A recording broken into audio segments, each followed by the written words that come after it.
अंतर्राष्ट्रीय खबरों को उससे पहले एक नजर हेडलाइंस पर। बोइंग ने भारत को 3 अपाचे हेलीकॉप्टर सौंपे, सेना की बढ़ेगी ताकत, जाने इसकी खासियत। एयर इंडिया ने विमानों के फ्यूल कंट्रोल स्विच सिस्टम में नहीं पाई कोई गड़बड़ी, एयरलाइन ने पूरी की जांच। रूस के कलिनिनग्राद पर क्यों कब्जा करना चाहता है अमेरिका और नाटो देश, पुतिन सेना ने दी विश्व युद्ध की धमकी, जाने वजह। तो ईरान पर फिर से बम बरसाएगा अमेरिका, खामेनेई के विदेश मंत्री पर भड़के ट्रंप ने दे डाली धमकी। तूफान विफा, फिलीपींस के क्यूजोन शहर में आफत की बारिश, बाढ़ से बेहाल लोग। पड़ोसी ग्रीस ने उठाया ऐसा कदम, एर्दोगन को लगी मिर्ची, बदले की कार्रवाई पर उतरा तुर्की। कौन है जापानी ट्रंप कहे जाने वाले सोहे कमिया, चुनाव में धुरंधरों को पस्त करने वाली उनकी पार्टी की क्या है कहानी।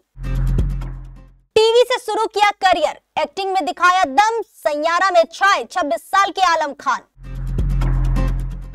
बंदर क्या जाने अदरक का स्वाद, आशीष चंचलानी को लेकर एली एवराम ने क्यों कही ऐसी बात। आगामी घरेलू सत्र से पहले करुण नायर ने लिया बड़ा फैसला, विदर्भ से कर्नाटक टीम में दोबारा लौटेंगे। दुनिया का सबसे उन्नत लड़ाकू हेलीकॉप्टर अपाचे भारतीय वायुसेना की ताकत में इजाफा करेगा। बोइंग कंपनी द्वारा निर्मित अपाचे हेलीकॉप्टर भारत आ गए हैं। भारतीय सेना ने बताया कि अपाचे लड़ाकू हेलीकॉप्टर की डिलीवरी हो गई है। भारतीय सेना इन हेलीकॉप्टरों को जोधपुर में तैनात करेगी। हालांकि यह आपूर्ति करीब 15 महीने की देरी के बाद की गई है। अपाचे दुनिया का सबसे उन्नत लड़ाकू हेलीकॉप्टर है। यह एक नाइट विजन एयरक्राफ्ट है। अमेरिकी रक्षा दिग्गज कंपनी बोइंग द्वारा निर्मित यह हेलीकॉप्टर आधुनिक संचार, नेविगेशन, सेंसर और हथियार प्रणाली से लैस है। यह एक नाइट विजन एयरक्राफ्ट है, साथ ही पायलटों को दिन और रात दोनों स्थितियों में लक्ष्यों की पहचान करने और उन पर हमला करने में मदद करता है। इसके जरिए बारिश, धूल या कोहरे के कारण खराब दृश्यता में भी हमला किया जा सकता है। बोइंग के मुताबिक अपाचे 21,000 फीट की ऊंचाई तक 280 किलोमीटर प्रति घंटे की अधिकतम रफ्तार से उड़ान भर सकता है। इसमें 16 anti tank AGM-114 Hellfire missile छोड़ने की क्षमता है। इसमें 30 मिलीमीटर की 2 गन है, जिनमें एक बार में 1200 गोलियां भरी जाती है। अपाचे में 16 एंटी टैंक AGM-114 हेलफायर और स्ट्रिंगर मिसाइल लगी होती है। हेलफायर मिसाइल किसी भी आर्म्ड व्हीकल जैसे टैंक, तोप, BMP वाहनों को पल भर में उड़ा सकती है। एयर इंडिया ने मंगलवार को बताया कि उसने अपनी पूरी बोइंग 787 और बोइंग 737 फ्लीट में fuel control switch locking mechanism की एहतियाती जांच पूरी कर ली है। एक बयान में एयरलाइन ने बताया कि जांच के दौरान फ्यूल स्विच में किसी भी तरह की गड़बड़ी नहीं पाई गई। यह कार्रवाई 12 जून को हुए एक भयावह विमान हादसे के बाद की गई। उस दिन एक एयर इंडिया का बोइंग 787-8 ड्रीम लाइनर अहमदाबाद से लंदन गेटविक जा रहा था, लेकिन उड़ान भरने के तुरंत बाद एक इमारत से टकराकर क्रैश हो गया था। इस हादसे में 260 लोगों की मौत हो गई थी, जिनमें 19 जमीन पर मौजूद लोग भी शामिल थे। विमान में सवार 242 यात्रियों में से सिर्फ एक ही यात्री जीवित बच सका था। एयर इंडिया ने जानकारी दी कि उसने 12 जुलाई को DGCA के आधिकारिक निर्देश से पहले ही इसकी जांच शुरू कर दी थी। कंपनी ने बताया कि निर्धारित समय सीमा के भीतर यह जांच पूरी कर ली गई और इसकी जानकारी रेगुलेटर को भी दे दी गई है। एयर इंडिया और एयर इंडिया एक्सप्रेस दोनों की फ्लीट पर यह जांच की गई। रूस का कलिनिनग्राद क्षेत्र बीते कुछ दिनों से दुनिया भर में चर्चा में है। इसकी वजह इस क्षेत्र को लेकर अमेरिकी जनरल का बयान और इस पर आई रूस की तीखी जवाबी प्रतिक्रिया है। रूस ने कहा है कि अगर कलिनिनग्राद क्षेत्र पर अमेरिका या नाटो सेनाओं ने हमला किया तो यह तीसरे विश्व युद्ध के शुरू होने की वजह बन सकता है। रूस ने कहा कि वह किसी भी कीमत पर कलिनिनग्राद क्षेत्र की रक्षा करेगा। इस विवाद की शुरुआत जर्मनी में हुए कार्यक्रम से हुई। जर्मनी के विस्बाडेन में अमेरिकी सेना और नाटो सहयोगियों ने स्टन फ्लैग डिटरेंस लाइन शुरू की है। अमेरिकी सेना के यूरोप और Africa commander general general Christopher डेन्यू का कहना है कि इस पल का लक्ष्य रूस का मुकाबला करना है। क्रिस्टोफर ने रूस के कलिनिंग्राद पर हमले की बात भी कही है। क्रिस्टोफर ने कहा कि नाटो सेनाओं रूस के कलिनिंग्राद पर कब्जा कर सकती है। इस पर रूस भड़क गया है। अमेरिकी राष्ट्रपति डोनाल्ड ट्रंप ईरान के विदेश मंत्री अब्बास अरागची के उस बयान पर भड़क गए हैं जिसमें उन्होंने कहा था कि उनका देश अपना यूरेनियम संवर्धन प्रोग्राम नहीं छोड़ेगा। अरागची के इस बयान पर ट्रंप ने ईरान को धमकी दी है। उन्होंने कहा है कि अगर ईरान यूरेनियम संवर्धन जारी रखता है तो जरूरत पड़ने पर ईरान पर फिर से बम बरसाएगा। ट्रंप ने अपनी सोशल मीडिया साइट ट्रुथ पर लिखा है कि अमेरिका के हमलों में ईरान के मुख्य परमाणु ठिकानों को भारी नुकसान पहुंचा है और अगर जरूरत पड़ी तो अमेरिका फिर से ईरान पर हवाई हमले करेगा। ट्रंप के इस टिप्पणी से पहले ईरानी विदेश मंत्री अरागची ने अपने यूरेनियम संवर्धन प्रोग्राम को राष्ट्रीय गौरव का विषय बताया। फोकस न्यूज से बात करते हुए उन्होंने कहा कि अमेरिका चाहता है कि ईरान अपना यूरेनियम संवर्धन प्रोग्राम बंद कर दे, लेकिन ईरान अपने इस प्रोग्राम को चालू रखेगा। तूफान विफा दक्षिण चीन सागर से उठा एक शक्तिशाली तूफान था। इसने हांगकांग, दक्षिणी चीन, फिलीपींस और वियतनाम में भारी तबाही मचाई। यह तूफान 19 जुलाई 2025 से शुरू होकर 21 जुलाई तक सक्रिय रहा और अपने रास्ते में भारी बारिश, तेज हवाएं, बाढ़ और भूस्खलन लाया। विफा तूफान फिलीपींस के उत्तरी हिस्सों, विशेष रूप से क्यूजोन शहर से होकर गुजरा। इस दौरान इसकी हवाओं की गति 101 किलोमीटर प्रति घंटे रिकॉर्ड की गई। तूफान ने दक्षिण पश्चिम मानसून को और तेज कर दिया, जिस कारण भारी बारिश हुई और क्यूजोन शहर में बाढ़ की स्थिति बन गई। तूफान विफा के उग्र स्वभाव के कारण मौसम विभाग ने भारी बारिश की चेतावनी जारी की थी। बारिश की मात्रा इतनी अधिक थी कि क्यूजोन शहर की जल निकासी प्रणाली इसे संभाल नहीं पाई। शहर की सड़कों पर पानी भर गया और बाढ़ जैसी स्थिति बन गई। क्यूजोन शहर के निचले इलाकों जैसे डिलीमन, ताडंगसोड़ा और कीटुपुनन, अटेलियो क्षेत्रों में बाढ़ का पानी घुटनों से ऊपर पहुंच गया। जलमग्न सड़कों से गुजरकर सुरक्षित स्थानों के लिए जाते लोग। तूफान विफा के प्रभाव में हुई मूसलाधार बारिश से आई बाढ़ के कारण क्यूजोन एवेन्यू, टॉफ्ट एवेन्यू और एपाना बलवर्ड जैसी मुख्य सड़कें पानी में डूब गई, जिससे यातायात पूरी तरह ठप हो गया।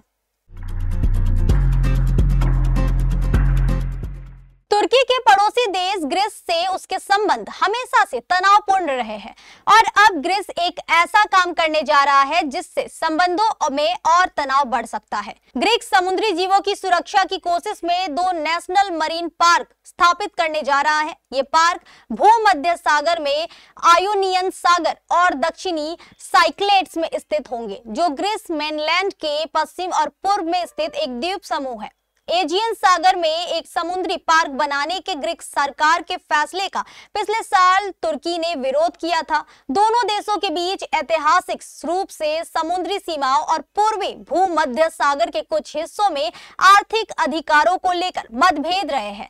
इस लेकर समय समय पर दोनों देशों में विवाद होता रहा है। ग्रीक प्रधानमंत्री कोरियाकोस मित्सोताकिस ने सोमवार को एक बयान में कहा, ये पार्क पूरे भूमध्य सागर में सबसे बड़े समुद्री संरक्षित क्षेत्रों में से एक होंगे। प्रधानमंत्री ने आगे कहा कि इनसे देश 2030 तक अपने 30% जल क्षेत्र की सुरक्षा के अपने लक्ष्य को समय से पहले पूरा कर सकेगा।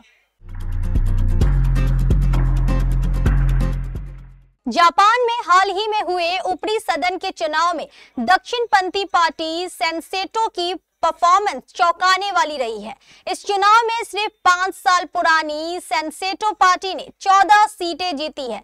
इससे पहले चुनाव में पार्टी सिर्फ 1 सीट जीत पाई थी। इस सीट का सेहरा बंधा है सोहे कमिया के सिर पर, जिन्हें जापान का ट्रंप बताया जा रहा है। संसद के ऊपरी सदन हाउस ऑफ काउंसिलर्स के लिए 21 जुलाई को हुए चुनाव में सोहे कमिया की पार्टी सेंसेटो 14 सीटें जीतने में कामयाब रही। उच्च सदन में कुल 248 सीटें हैं, लेकिन इस बार का चुनाव सिर्फ 125 सीटों पर लड़ा गया।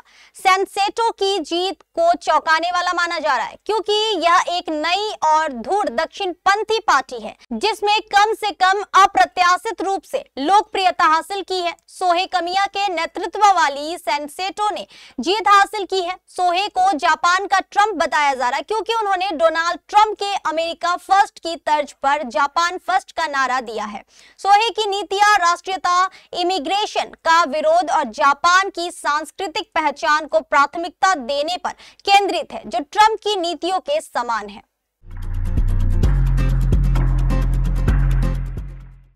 सैयारा फिल्म ने रिलीज के साथ ही गर्दा उड़ा दिया है। फिल्म बॉक्स ऑफिस पर ताबड़तोड़ कमाई कर रही है। फिल्म के लीड स्टार्स अहान पांडे और अनित पड्डा का तो हर कोई फैन बन गया है, लेकिन सैयारा में एक्टर आलम खान की दमदार एक्टिंग भी तारीफे काबिल है। आलम खान सैयारा में सपोर्टिंग रोल में दिखाई दे रहे हैं। उन्होंने अहान पांडे के दोस्त का रोल निभाया है। उनकी डायलॉग डिलीवरी और एक्टिंग भी लोगों को खूब पसंद आ रही है। सैयारा देखने के बाद फैंस उनके बारे में जानने के लिए बेकरार है। एक्टर आलम खान 26 साल के हैं। वो एक राइजिंग स्टार है। आलम बचपन से ही एंटरटेनमेंट वर्ल्ड में एक्टिव है। साल 2010 में उन्होंने कलर्स टीवी के रियलिटी शो चक धूम धूम में पार्टिसिपेट किया था। वो शो छोटे मियां के फर्स्ट रनर अप भी रहे। आलम खान ने साल 2008 में अपना एक्टिंग डेब्यू किया था। वो सबसे पहले हमारी देवरानी शो में दिखे थे। इसके बाद उन्होंने बैक टू बैक कई टीवी शोज में काम किया, जिसमें सावधान इंडिया, महाभारत, संतोषीमा शामिल है। पिछले दिनों पॉपुलर यूट्यूबर आशीष चंचलानी और अभिनेत्री एली एवराम ने एक साथ एक कोजी फोटो पोस्ट की थी, जिसके बाद सोशल मीडिया पर दोनों के रिश्ते को लेकर अफवाहों का बाजार गर्म हो गया। फैंस को लगा था कि दोनों रिलेशनशिप में हैं और दोनों को इसके लिए लगातार बधाइयां भी मिल रही थी, लेकिन जल्द ही सच्चाई सामने आई कि ये सब उनके नए म्यूजिक वीडियो चंदनिया का प्रमोशनल स्टंट था। अब एली ने एक बार फिर सभी अफवाहों पर विराम लगाते हुए आशीष को अपना दोस्त बताया है। दरअसल एली एवराम ने अपने इंस्टाग्राम पर एक वीडियो शेयर किया है, जिसमें उनके साथ आशीष चंचलानी नजर आ रहे हैं। इस वीडियो में पहली एली नजर आती है, इसके कुछ ही देर बाद आशीष दिखाई देते और वीडियो के कैप्शन में एली ने लिखा है द एन अनएक्सपेक्टेड फ्रेंडशिप। इसके अलावा एली ने एक तस्वीर भी शेयर की है, जिसमें चाय के 2 कप नजर आ रहे हैं।